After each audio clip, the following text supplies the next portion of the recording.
비록 영상을 통해서이지만 우리 목미준 선교에 속한 교회 임원 되신 여러분들을 만나 뵐 수 있게 되어서 매우 감사하고 영광스럽게 생각을 합니다. 다 힘겨운 시기를 보내고 있지만 이 가운데에서도 하나님 주시는 은총 가운데 기업을 이루어 가시는 복된 인생, 복된 가정, 복된 교회가 될 수 있기를 주님의 이름으로 축복합니다. 코로나 이야기를 안 드릴 수가 없는데 여러분, 전 세계에 퍼진 코로나 바이러스, 여러분 그 무게를 다 합치면 얼마나 될까요? 1kg이 채 되지 않는다고 이야기를 합니다. 그런데 여러분, 그 1kg도 채 되지 않는 코로나 바이러스가 온 세상을 이렇게 바꾸어 버렸습니다. 가히 문명의 대전환이라고 표현할 정도로, 그래 이 시대를 살아가는 인류를 가리켜서 코로나 사피엔스라고 부를 정도로 많은 변화를 가져왔습니다. 오늘은 코로나가 가져다 준 변화, 긍정과 부정 양쪽이 다 존재할 터인데, 먼저 긍정의 변화 몇 가지를 살펴보고 이후에 부정적인 변화, 다시 말해 지금 우리가 겪고 있는 현재 이 어려움과 위기 상황을 우리가 어떻게 극복할 것인가, 교회에 임원된 자로서 우리는 이 문제를 어떻게 인식하고 어떻게 대처해 갈 것인가 하는 부분들을 생각해 보려고 합니다. 먼저 코로나가 가져온 긍정적인 변화 몇 가지를 생각해 보겠습니다. 첫째는 그간 우리를 둘러싸고 있었던 거짓의 실체가 만천하에 드러나게 됐다는 것입니다. 따로 설명드리지 않아도 무엇을 말씀하는지 아실 겁니다. 진리가 아니면서 진리인 척 성도를 미혹했던 신천지의 정체가 이번 코로나로 인해서 낱낱이 드러나게 되었습니다. 두 번째, 코로나가 가져온 긍정적인 변화는 우리의 사역과 우리의 신앙생활의 방향이 과연 올바른가, 바른 길로 가고 있는가 돌아보는 계기를 마련해 주었다는 것입니다. 그간 교회는 사실 본질 아닌 비본질에 집중해 왔습니다. 내면보다 외면의 화려함에 더 치중해 왔었습니다. 그 결과 어떠한 일이 벌어지느냐? 교회 안에 하나님의 말씀이 약해졌습니다. 신앙생활의 궁극적인 목표가 불분명해졌습니다. 교회의 권세, 성도의 믿음의 뿌리가 약해졌습니다. 하나님의 뜻과 내 자아 실현의 욕구 사이에서 우리가 방황을 했습니다. 이번 코로나는 우리로 하여금 다시금 본질로 돌아가자라고 하는 그런 변화를 가져왔습니다. 또 하나 긍정적인 변화가 있습니다. 우리 사람이 내가 얼마나 탐심 많은 존재였는가를 알게 해 주었습니다. 공감의 시대를 쓴 제레미 리프킨에 의하면 1990년대까지 인간이 사용했던 지구의 면적은 지구 전체의 14%였다고 합니다. 그런데 2000년대에 들어오면서 그 사용 면적이 77%까지 확장이 되었다고 합니다. 개발이라고 하는 명분 아래에 땅을 그냥 놔두지를 않은 것입니다. 바로 여기에서 바이러스의 역습이 시작되었다고 이야기를 합니다. 지금 우리가 코로나와 함께 살아가고 있지만 우리는 몇 해 전에 사스를 경험했고 메르스를 경험했습니다. 다 생소한 바이러스였습니다. 그럴 때 이 바이러스들은 원래 없었던 바이러스가 갑자기 존재한 것이 아니라 자연 속 동물들 속에 붙어 살던 존재들이었는데, 우리 사람들이 자기 영역을 자꾸만 침범해 오니까 자기들도 살아야 되지 않겠나, 그래서 어느 동물에 붙어 살까, 인간이 가장 많은 것입니다. 그래서 사람 속에 들어오게 됐다는 것입니다. 사스와 메르스와 코로나를 생각해 보시면 점차 그 발생 주기가 빨라지고 짧아지고 있다는 사실을 발견하게 될 것입니다. 백신을 만들기 전 또 다른 바이러스가 만들어진다는 것입니다. 코로나도 이미 변이가 생겼습니다. 여러분, 이 모든 것은 우리 인간의 욕심이 만들어낸 결과물입니다. 오늘 드릴 말씀의 주제는 아니겠지만 우리는 우리 안에 있는 이 욕심의 문제, 탐심의 문제를 반드시 점검해 보셔야 됩니다. 예수님은 누가복음 12장 25절에서 이렇게 말씀하셨습니다. 삼가 모든 탐심을 물리치라. 사람의 생명이 그 소유에 넉넉한 데 있지 아니하니라. 우리는 흔히 넉넉함이라고 하면 좋은 이미지를 갖습니다. 정감 있는 단어라고 생각을 합니다. 그러나 오늘 예수님 말씀하시는 넉넉함은 그런 의미가 아닙니다. 철철 흘러 넘친다라는 뜻입니다. 예수님의 말씀을 쉽게 풀면 이런 의미입니다. 사람의 생명이 그 소유가 철철 흘러 넘친다고 해서 주어지는 것이 아니다. 철철 흘러 넘칠 정도로 쌓아 놓아야만이 안심이 된다라고 하는 생각, 하나님을 의지하지 않는 것입니다. 우리 힘으로 가두지 못할 터지고 말 웅덩이를 파는 행위입니다. 그래서 성경은 탐심을 가리켜서 우상 숭배라고 말씀하는 것입니다. 이 외에 사람과의 만남이 제한되면서 내 옆에 있는 가족이, 이웃이, 함께 예배하는 성도가 얼마나 소중한지를 이번 기회를 통해서 우리가 알게 되었습니다. 교회로 시선을 옮겨보면 교회 나와 예배하지 못하는 상황을 겪으면서 교회가 얼마나 좋은 곳이었는지, 그간 교회에서 예배함이 얼마나 감사하고 얼마나 기쁜 일이었는지, 교회와 예배에 대한 고마움을 알게 했다는 것입니다. 이 밖에 코로나가 가져온 긍정의 변화는 더 있겠지만 여기서 정리하시고, 오늘 우리가 심각하게 생각하고 또 지혜를 모아서 해결해야 될 중요한 문제입니다. 코로나가 가져온 이 부정적인 변화, 다시 말해 교회가 처하고 있는 상황에 대한 문제입니다.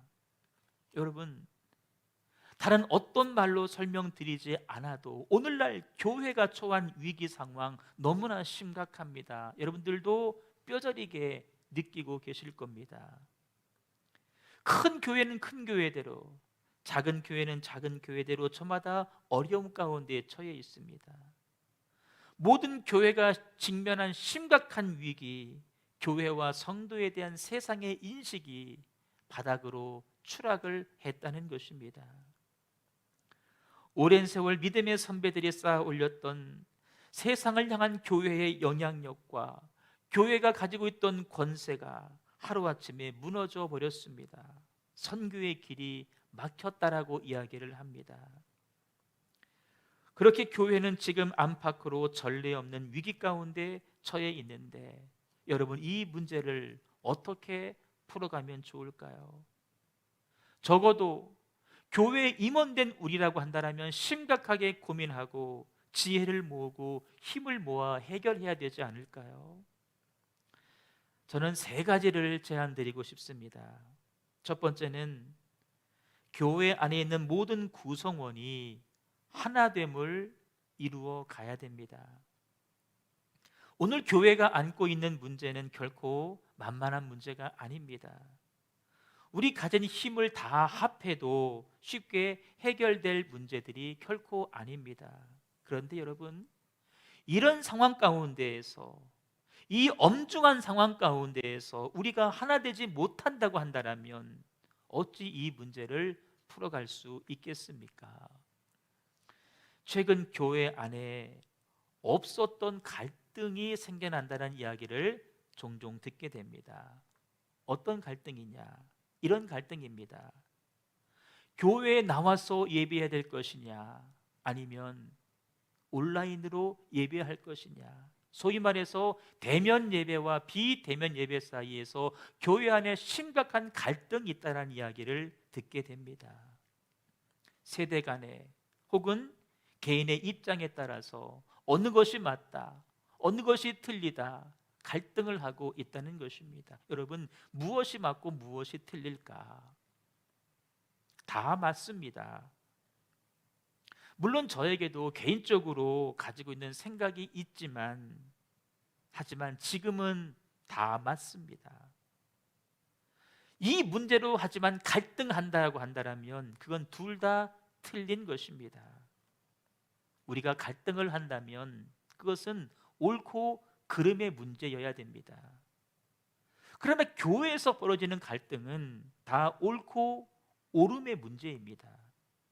교회에서 그런 주장을 하는 사람은 단 한 사람도 없습니다. 우리 싸움의 대상은 골리앗입니다. 만약 우리끼리 갈등하고 있다면 골리앗이 우리 싸움의 심판을 보는 격이 되고 마는 것입니다. 갈등이란 말을 한자어로 보시면 칡갈에 등나무 등자를 사용합니다. 이 칡나무와 등나무는 저마다 다른 나무를 감고 올라가는 특징이 있습니다. 갈나무는 왼쪽에서 오른쪽으로, 등나무는 오른쪽에서 왼쪽으로 감고 올라갑니다. 그런데 문제가 있습니다. 이 두 나무는 평생 만나지를 못합니다. 그러다가 서서히 죽어갑니다. 문제는 자기만 죽는 것이 아니라 그들이 감고 있던 그 중심의 그 나무까지 죽게 만든다는 것입니다. 교회에서 갈등을 하면 나도 죽고 너도 죽고 우리 모두가 죽게 되는 것입니다. 교회에서는 어떤 갈등도 존재해서는 안 됩니다. 교회는 하나가 돼야 됩니다. 목사와 성도 간에, 성도와 성도 간에 하나가 되셔야 됩니다. 여러분의 교회는 어떻습니까? 혹시 갈등이 존재하고 있지는 않습니까? 존재한다면 어떤 일로 갈등하고 계십니까? 갈등을 일으키는 주체가 여러분이 아니시기를 바랍니다. 그렇다면 여러분, 교회 하나됨을 위해서 임원된 우리가 해야 될 일은 무엇일까요? 에베소서 4장 2절에서 답을 얻습니다.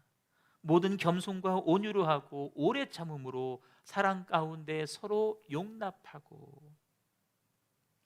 에베소서는 성도와 성도, 교회의 하나됨을 말씀해 주는 책입니다.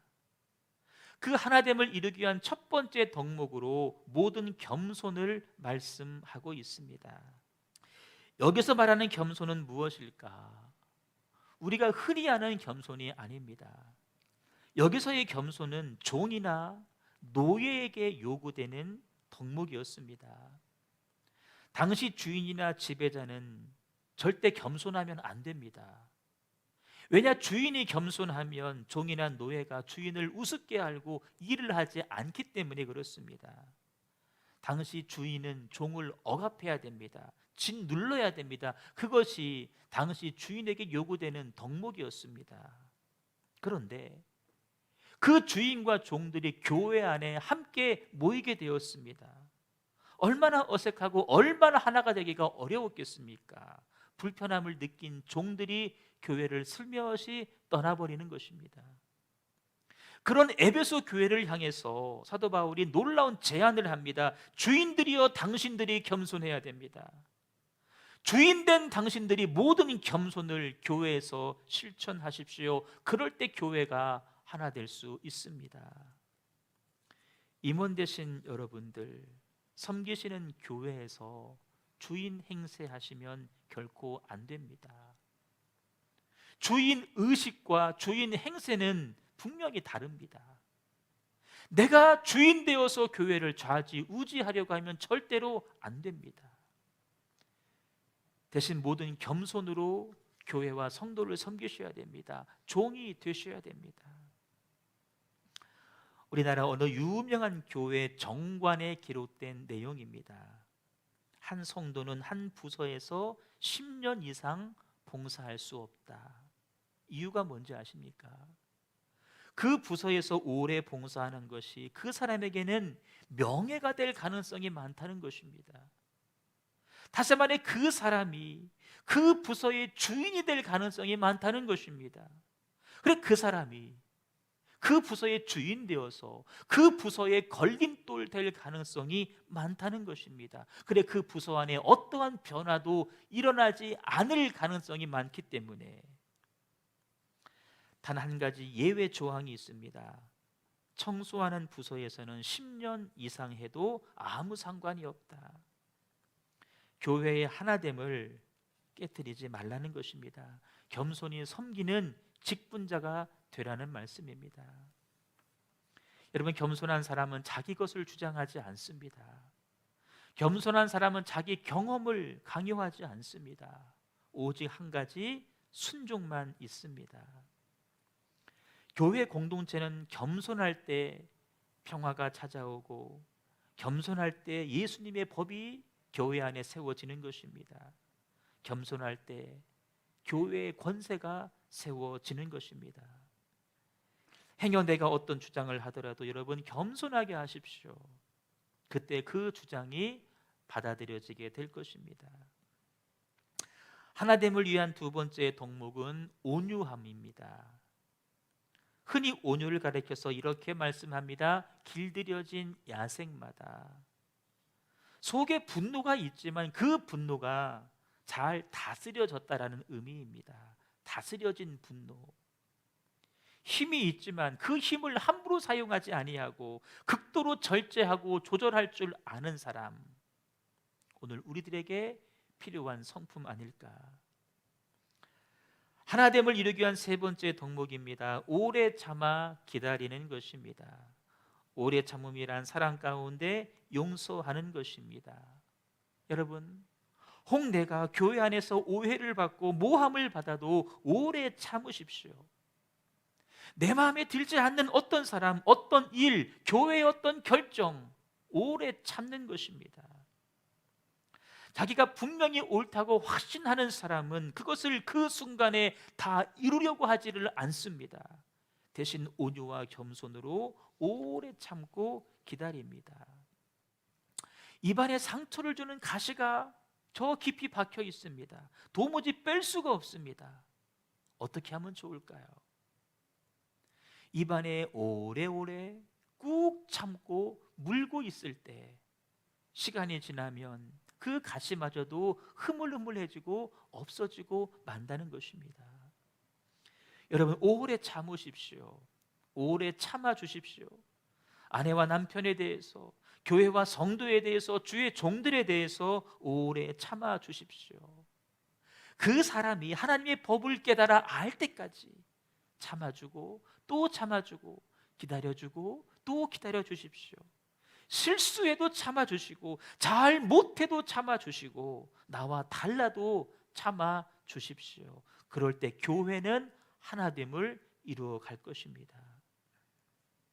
교회의 위기를 극복하기 위한 두 번째 제안은 말씀의 본질로 돌아가는 것입니다. 예수님은 마태복음 5장 21절에서 살인에 대한 귀한 말씀을 해주셨습니다. 예수님 말씀의 논조를 보시면 살인하면 심판을 받는다라고 하는 옛 가르침, 잘못된 가르침이라고 말씀을 하십니다. 여러분, 살인하면 심판을 받는다는 말씀 맞는 말씀 아닙니까? 근데 예수님은 이 가르침이 잘못된 가르침이라고 말씀을 하십니다. 왜 그럴까? 여기 심판이라고 하는 말은 우리가 흔히 아는 하나님의 심판이 아닙니다. 지방 하급 재판소에서나 쓰는 그런 표현입니다. 다시 말해서 살인이라고 하는 그 엄중한 죄를 지방 하급 재판소의 재판거리로 전락시켰다는 것입니다. 하나님의 심판권을 사람들이 빼앗아간 잘못된 행위라는 것입니다. 왜 바리새인을 비롯한 당시 종교 지도자들은 그렇게 말을 했을까? 율법의 본질이 아닌 형식에만 치우쳤기 때문입니다. 율법을 자기 식대로 해석했고, 그래서 불편한 것은 빼버리고 편리하다 싶은 것은 그 율법에 더했기 때문입니다.